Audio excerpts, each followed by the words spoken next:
Est-ce que vous partagez le même diagnostic avec les militants qui disent aujourd'hui que l'Algérie a raté un moment historique? Je suis précurseur de ces militants. Je suis le premier à avoir dit que l'Algérien a raté Et pourquoi? un virage historique. Et je suis parmi les premiers à dire, si ce n'est le premier à avoir dit, que le Hirak a lamentablement échoué.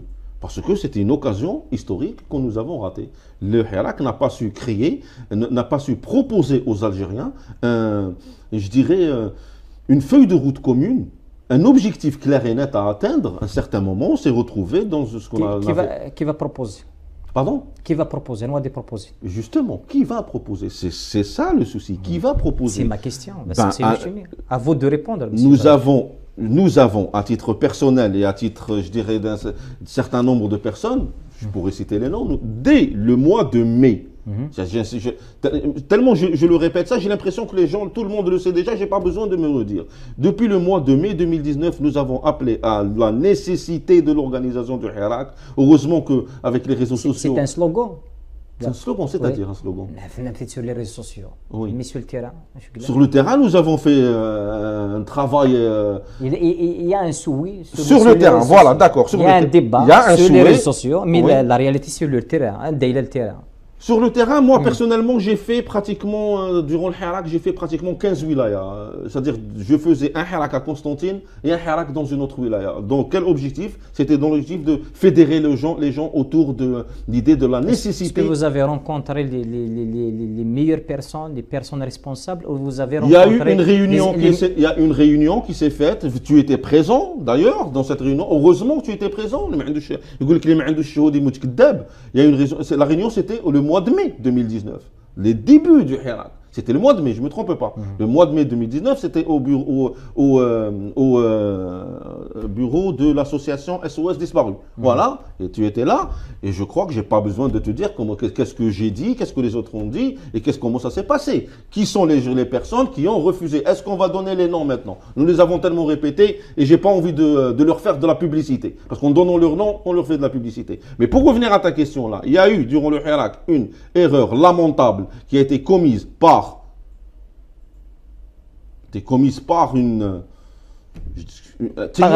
par des militants politiques qui non, attends, mon ami, c'est votre clair raison. Parce que tu dis militants politiques, tu leur donnes de l'importance. Quelqu'un qui a dit non à l'organisation du Hirak, je ne pense pas qu'il a quelque chose à voir avec la politique. Quelqu'un, durant le Hirak, ce qu'on a vu, l'occasion, c'est-à-dire ces gens-là qui nous ont fait perdre cette occasion-là, ils nous ont empêchés de nous organiser. Quelqu'un qui a dit durant le Hirak, on ne s'organise pas, non à l'organisation du Hirak, c'est peut-être un poète. C'est peut-être un philosophe, c'est peut-être un écrivain, mais ça n'a absolument rien à voir avec la politique. Ces gens-là ne font pas de politique. Ils ne savent pas qu'est-ce que ça veut dire la politique parce qu'ils ont prouvé, ils ont montré leurs limites. Voilà. Et durant le Hirak, ça a été flagrant le fait de dire non à l'organisation. Ils ont peur de la trahison. Trahison de qui? La trahison du peuple algérien. Le peuple algérien va les trahir, hein. Si les autres, les représentants. Oui. Vont trahir. N'est pas clair. Ils ont peur de la trahison de qui? Les représentants de Hirak peut-être vont trahir le peuple algérien, le souhait du peuple algérien. Ils vont trahir le peuple algérien.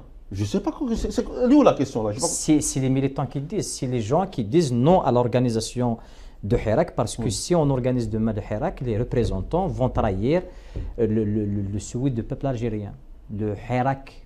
Personnellement, je n'aurais pas trahi le peuple et les souhaits du peuple algérien. Je ne vois pas du tout cette question-là. Donc c'est une éventualité, une hypothèse. Si on organise le Hirak, les représentants du Hirak, les gens qui vont être choisis pour représenter le Hirak, entre parenthèses, je soulève une autre question.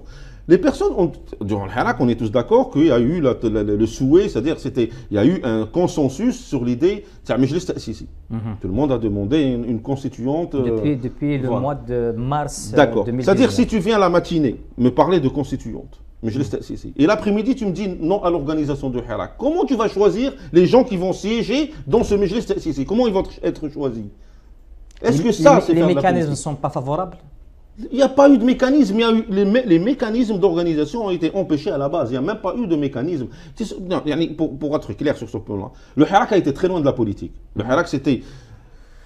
Je dirais, on a été dans une... tout le monde, on est tous coupables. Là, je ne suis pas en train de dire que de jeter la culpabilité sur X ou sur Y. On est tous coupables. Nous avons été dans un moment d'euphorie. Ce moment d'euphorie-là, il y a eu certaines, et j'espère, je suis content d'avoir été parmi les personnes-là depuis le début du Hirak, avoir défendu l'aspect politique du Hirak et à le garder dans une vision purement politicienne et politique. Il y a eu d'autres tendances qui ont essayé et qui ont réussi, apparemment, je dirais malheureusement, à vider le Hirak de son contenu politique et à le transformer en balade. Je veux refaire une question à Moula Chourilif. Vous-même, vous dites que le Hirak a échoué à cause du populisme. Pourquoi vous dites ça?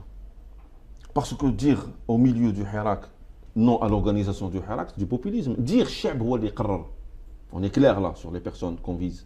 Dire Cheb huwa li qarrar, c'est un slogan qui a été repris un peu partout. Dire Cheb huwa li qarrar. Comment tu veux? D'accord, Cheb li qarrar, c'est évident que la décision revient au peuple. Mais comment tu veux que ce peuple-là décide si elle n'est pas organisé? Tu vois, c'est ça les slogans vides. C'est ça parler pour ne rien dire. Dire Cheb huwa li qarrar bidoun ma yatanaddam, comment ce peuple-là va décider sans s'organiser? Dire c'est qui gars? Où ça commence, où ça finit? C'est des slogans faciles à annoncer, c'est des slogans qui sont repris après par tout le monde, mais c'est des slogans irréalisables. Ce n'est pas réalisable concrètement sur le terrain. Donc ça, c'est du pur populisme. Quand on écoute ce que la population veut, c'est-à-dire, je vais te traduire ça d'une manière simple. Partir s'asseoir dans un café, écouter ce que les gens disent, et après le répéter. Ça, ce n'est pas faire de la politique, ce n'est pas donner des idées, ce n'est pas avoir une force de proposition.